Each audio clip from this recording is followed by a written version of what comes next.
고물가를 잡기 위해 기준금리가 큰 폭으로 오르면서 취약계층의 대출 이자 부담이 가중되고 있습니다.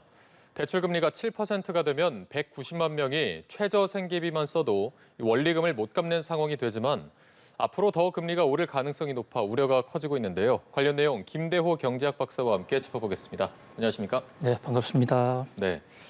자, 지금 역대 기준금리 최고치를 치솟고 있는 상황에서 대출 금리 또한 지금 굉장히 높이 올라가고 있습니다. 어느 정도 지금 치솟은 겁니까?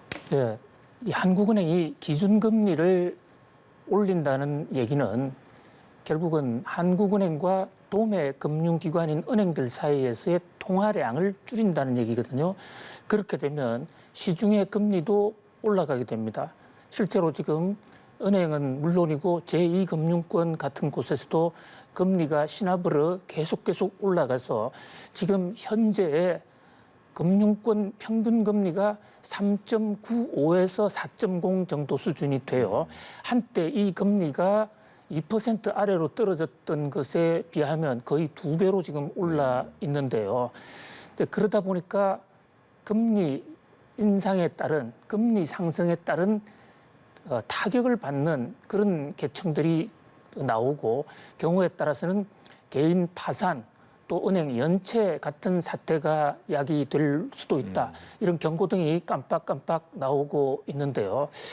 흔히 우리 DSR이라는 지표가 있습니다. 이게 네. 좀 말이 어려워서 전문적인데 내용을 놓고 보면 아주 간단한 거예요. 데트 서비스 레이시오라고 그래가지고 부채 이자 상환 비율이라고 그럽니다. 예를 들어서 제가 금융기관에 돈을 1억 원을 빌리고 있다. 그러면 한 달에 갚아가는 이자가 200만 원이다. 그런데 내 소득이 200만 원이다. 이러면 이 경우에 그 데트 레이시오가 100%가 되는 거거든요.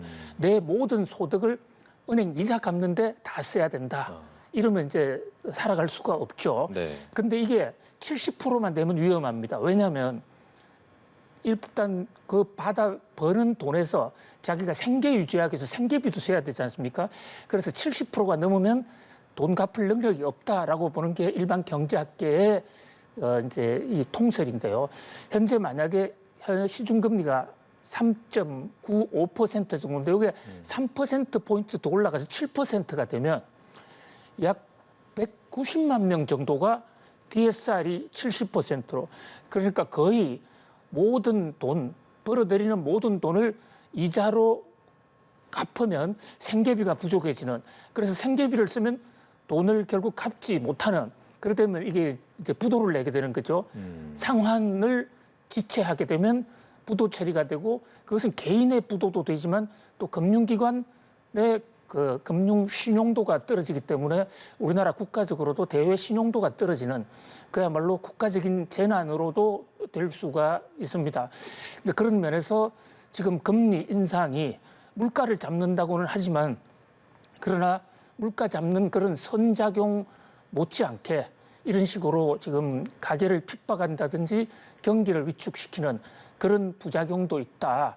그런 면에서 우리가 금리 인상에 대해서 속도 조절을 해야 되는 그런 논리가 나오는 이유이기도 합니다. 네, 말씀해 주실 거 앞서 저희가 또 보도도 해드렸지만 DSR이 70%를 넘으면 이제 최저 생계비만 빼고 나도 이제 일상생활을 이어가지 못하는 원리금을 아예 감당이 안 되는 사람이 190만 명에 이른다는 건데 지금 취약계층의 이자 부담 상황 현실적으로 어느 정도라고 생각하면 될까요? 예, 지금 이제 금융기관에 돈을 빌리고 있지 않은 사람들의 경우에는 이 문제가 없는데요. 네. 우리나라의 경우에 이제 영끌이다 또는 뭐 빚투다 해서 금융권에 빚을 내서 투자한 사람이 적지가 않고 또 아파트를 사거나 전세 대출을 받으면서 금융기관 신세를 진 사람들이 많습니다.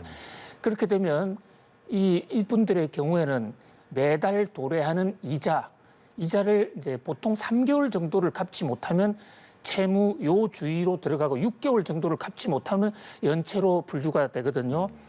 그런데 이제 이들의 경우에 약 현재 우리나라의 DSR 평균치가 50에서 60% 올라가는 그런 그 저소득층의 DSR 비중이 상대적으로 높은데요.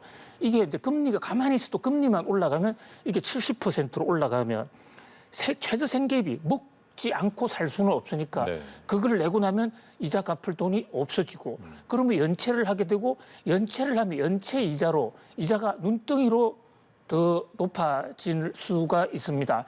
그런 면에서 이제 취약계층들은 당장 돈을 갚지 못한다는 점에서 큰 문제가 되고요. 취약계층이 아니더라도 일반 중산층이나 고소득층의 경우에도 그만큼 대출 규모가 더 클 테니까요.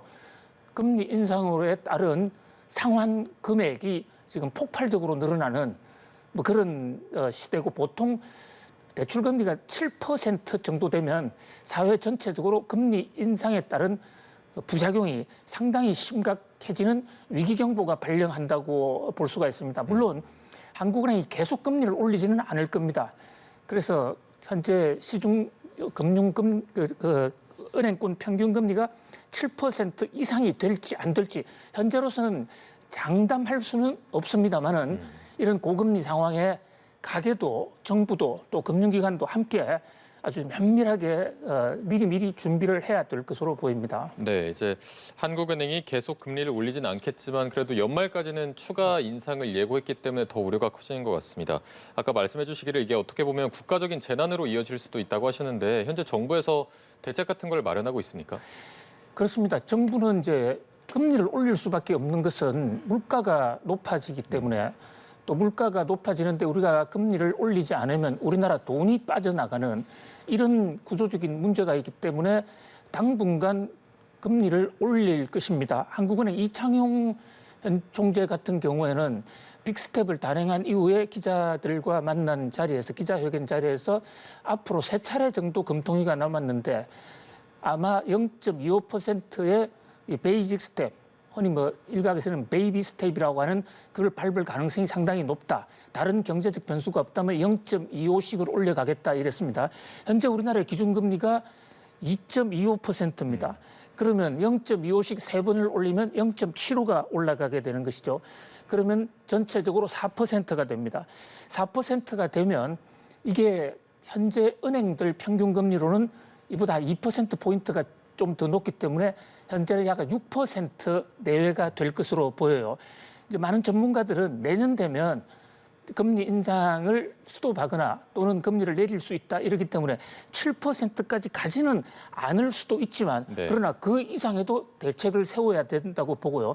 이제 그런 각도에서 정부도 금리의 급격한 인상 때문에 타격을 받는 취약계층들에게 상환 유예라든지 이자 탕감 같은 이런 지금 다양한 대책을 마련하고 있는 상태입니다. 네, 지금 상황에서 이제 논란이 되고 있는 게 B2 탕감 논란이 될 것 같은데 지금 이거를 두고 뭐 세금을 이용해서 빚을 내고 이렇게 어쨌든 본인의 선택인데 이거를 뭐 세금으로 해주는 게 맞냐 이런 논란이 계속되고 있거든요. 어떻게 좀 보십니까? 그렇습니다. 지금 이제 정부 입장에서는 금리가 급격히 오르니까 그 과정에서 어려워지는 사람들을 선의의 뜻으로 좀 도와줬으면 한다. 그런 생각에서 민생대책 비상경제회의를 통해서 일부 이제 B2를 한 투자자들, 영끌 투자자 또 영세 상인들 이런 사람을 도와주는 이런 안을 다양하게 지금 마련하고 있는데요.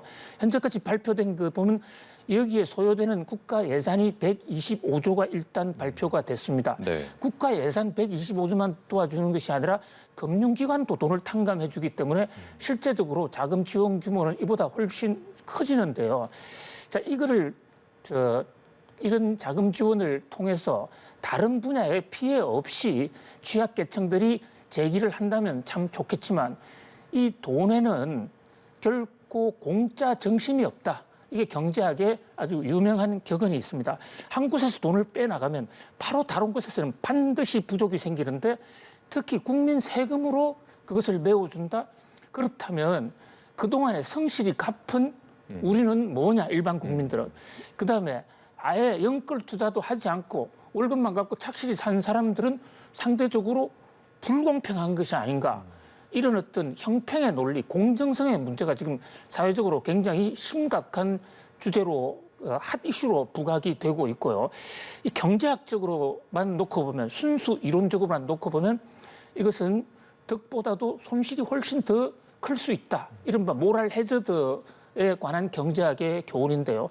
사람들이 돈을 안 갚는 게 오히려 더 유리하다면 너도 나도 돈을 안 갚으면 지금 취약계층 좀 도와주자고 125조를 썼는데 전 국민들이 최악의 경우 다 안 갚으면 우리나라 금융기관은 한꺼번에 다 도산할 수 있다. 이런 면에서 이것은 뜻은 좋지만은 매우 부작용이 큰 정책이다라는 이런 시각이 있는가 하면 다른 한편에서는 만약에 이를 방치하면 그 사람들의 빚이 더 늘어나지 않겠는가.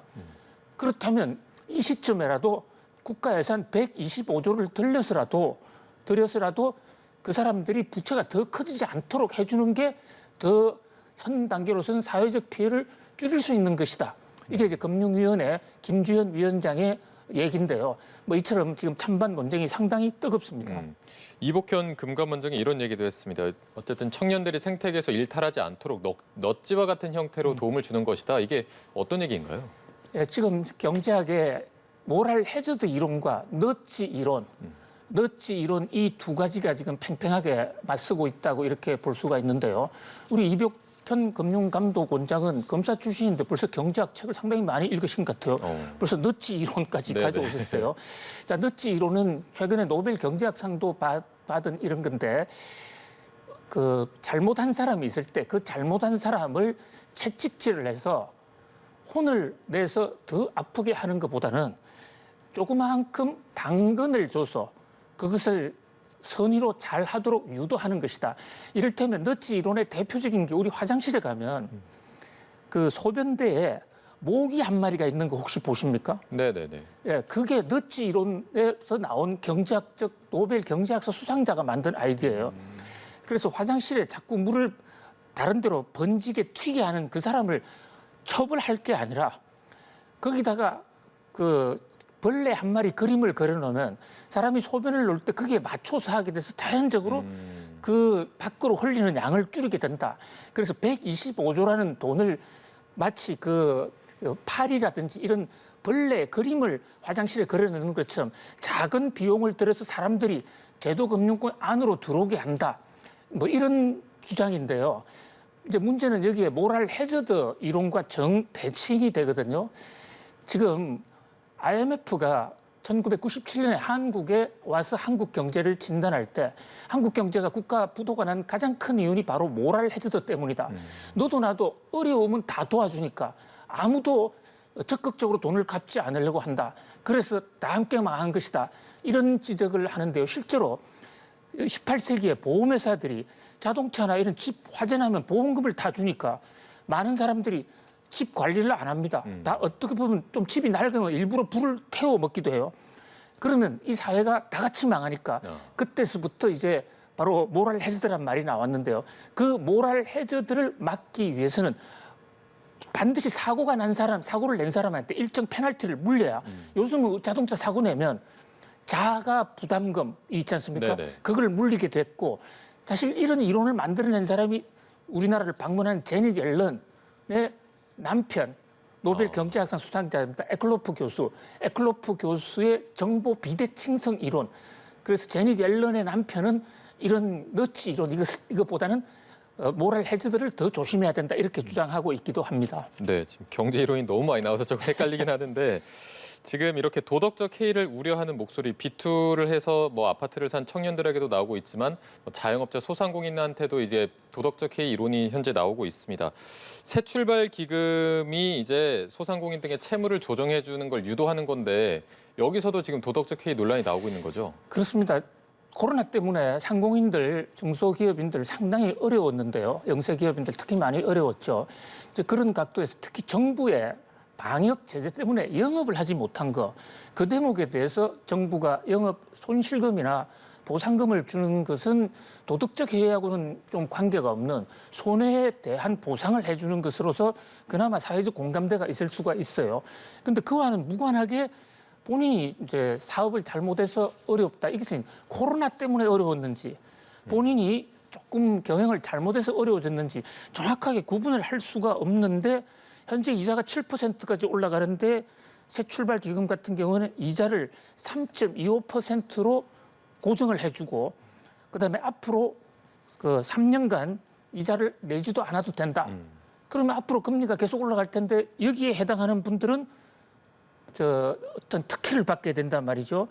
그리고 이게 이제 신용평점이 하위에 들어가야 되는데 보통 은행의 신용평점이 높은 것은 평소에 돈을 잘 갚는 사람입니다. 돈이 많고 적고를 떠나서. 그런데 평소 은행에 돈을 잘 갚지 않은 사람들에게 우선적인 혜택을 준다. 이 또한 어떤 그 역차별의 문제, 정보 비대칭성의 문제, 어떤 도덕적 해이 문제를 야기할 수 있다. 이래서 좀 논란이 뜨거운 것입니다. 네, 결국에 이렇게 대출금리가 오른 게 기준금리가 올라서이고 기준금리를 올리는 이유가 이 고물가 상황을 잡기 위해서이기 때문에 현재 물가 상황도 한번 짚어보도록 하겠습니다.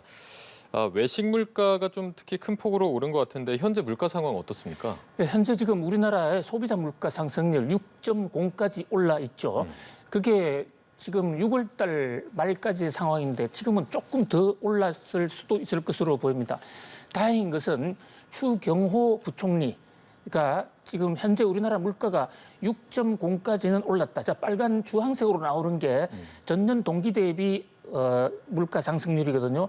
그 바로 아래에 있는 것은 이제 누적 상승률입니다. 올해 4.6%까지 오른 상태인데 다행인 것은 추경호 부총리의 여러 가지 계량 분석에 따르면 7%대로는 올라가지 않을 것이다. 상당히 자신 있게 얘기를 했습니다. 이제 그것은 작년에 기저 효과도 있고 지금 이제 우리 전기 요금이라든지 이런 게 7월 달에 오르니까 좀 피크를 친 측면, 그리고 국제 유가도 지금 전 세계적으로 조금 떨어지는 그런 추세를 보이고 있습니다. 그렇다면 뭐 현재 6에서 7% 정도, 그리고 연 평균으로는 한 5% 정도의 물가 상승이 오지 않을 것인가 그렇게 합니다. 현재 정부는 현재 4.7% 정도를 올해 물가 상승률을 예상하고 있고 한국은행은 4.5%인데요. 뭐 크게 어긋나지는 않을 것으로 보입니다만 그러나 결국은 우크라이나 전쟁과 천연가스 또 유가 상황 여기에 변수가 있기 때문에 뭐 함부로 이렇게 물가가 5% 안쪽으로 안정된다. 또 추경호 부총리의 참 반가운 진단입니다만은 10월 달 가면 이제 물가가 잡히기 시작할 것이다. 라는 이 얘기 반갑긴 합니다만은 그러나 단정적으로 확언은 할 수 없는 변수는 많다. 이렇게 볼 수가 있겠습니다. 네, 말씀해주신 대로 이제 10월 달에 가면은 물가가 좀 잡힐 것이다. 반대로 하면 10월까지는 어느 정도 물가가 정점을 찍을 것이다라는 얘기로도 해석할 수 있을 것 같은데 지금 워낙 국내적으로 변수가 많고 불확실성이 많은 상황이라 하반기에 이 전망을 저희가 좀 어떻게 해봐야 될까요?